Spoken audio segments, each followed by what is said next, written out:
أعوذ بالله من الشيطان الرجيم. I seek refuge with Allah from Satan the outcast. لقد تاب الله على النبي والمهاجرين والأنصار الذين اتبعوه في ساعة العسرة من بعد ما كاد يزيغ قلوب فريق منهم ثم تاب عليهم إنه بهم رؤوف رحيم.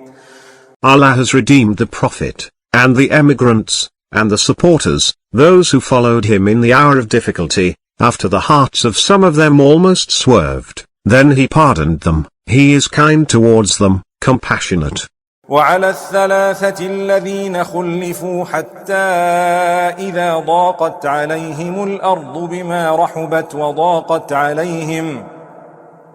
وضاقت عليهم أنفسهم وظنوا أن لا ملجأ من الله إلا إليه ثم تاب عليهم ليتوبوا إن الله هو التواب الرحيم. Also towards the three who were left behind.